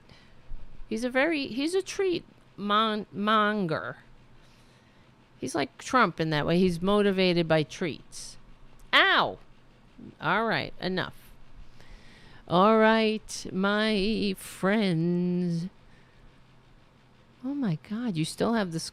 Winston says, I had a cat bite me on the thigh like 20 years ago, and I still have the scar. The wound took so long to heal. Yes, they have something like in their spit. It's very painful.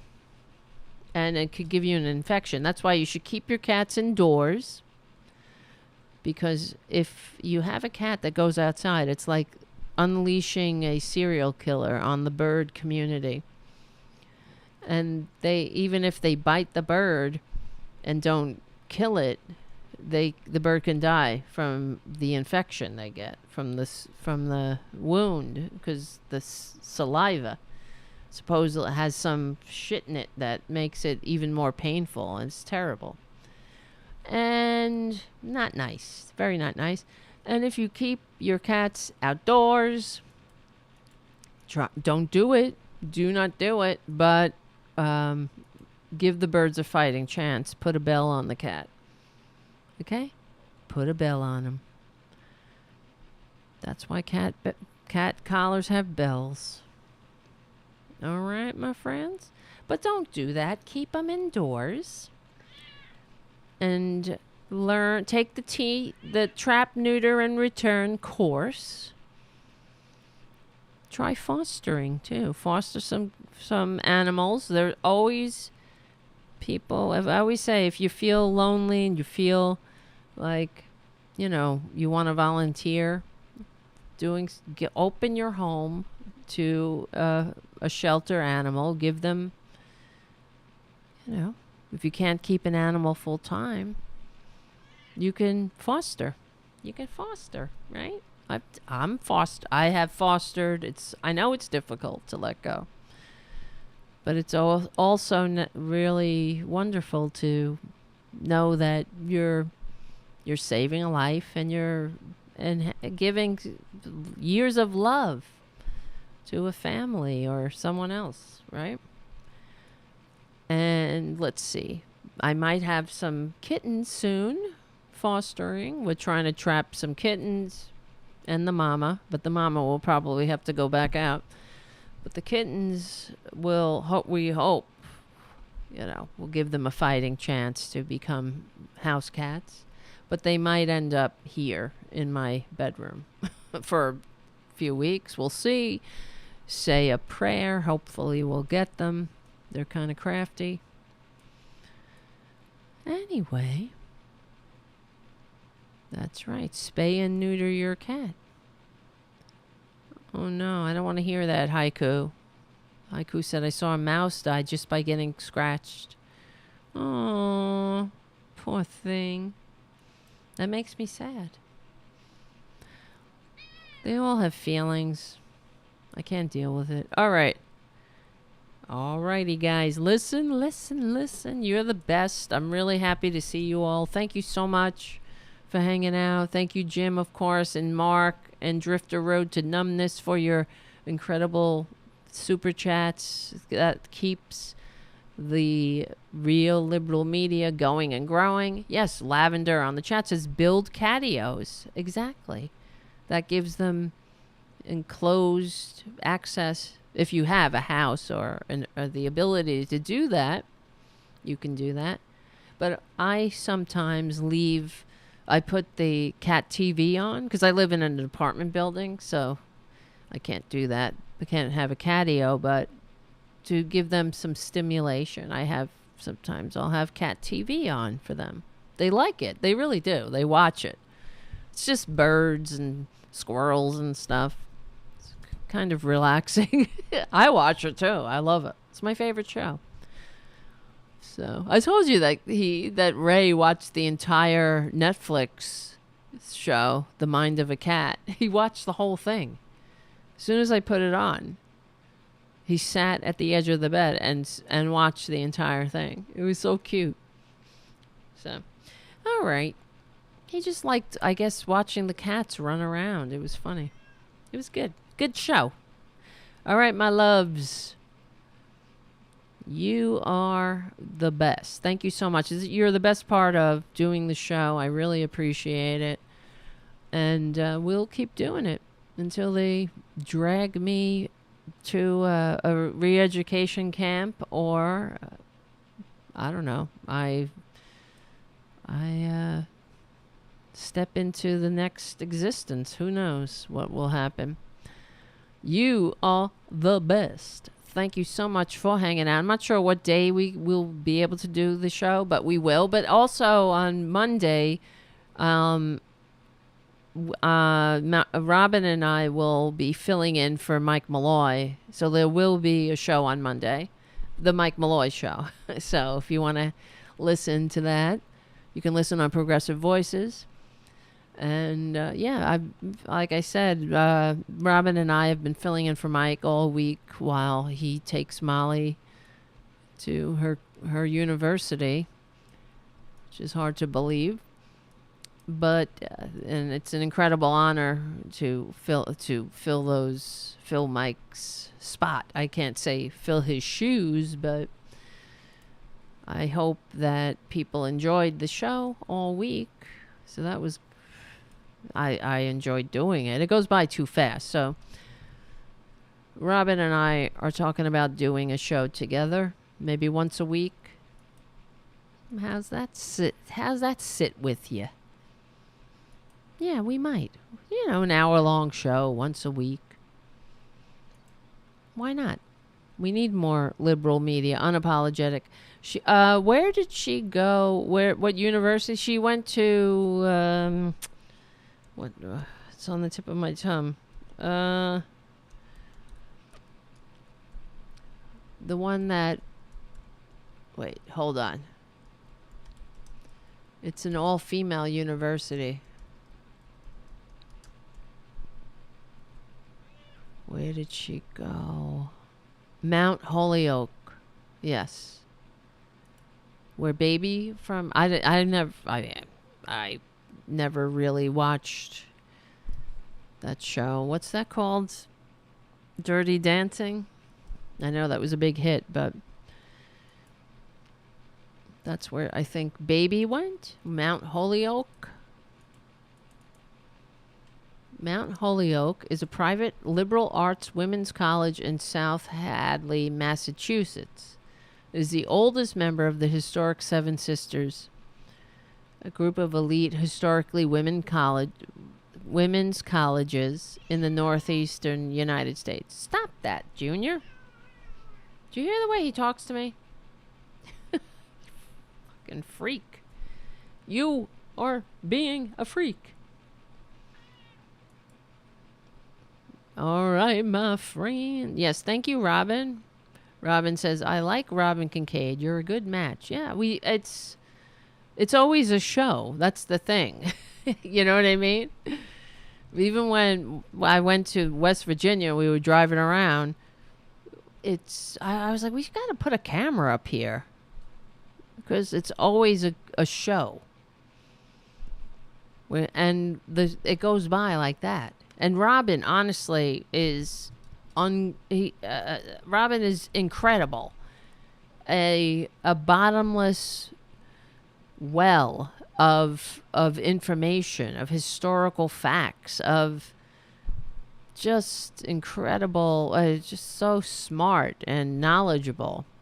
And the way Robin, I don't know, the way she turns the phrase, she just has, it's poetry. She's a poet. She's a poet, a born poet. So, all right, my friends, let's go. I gotta go. I gotta get the show ready for Progressive Voices, and it's, why not? I gotta lay down, and so obviously this cat needs some attention. He keeps biting my hands, and I don't like that. But it's okay. I love it. I love you. What can I say? can I say? You're the best. All right, guys, listen. Thank you so much for hanging out. And, yeah, we will win. We're on the right side of history. Well, they know that. We're on the right side of decency, dignity, and democracy. Thank you so much again for hanging out. My name is Tara Devlin, and I will see you very soon. Yes.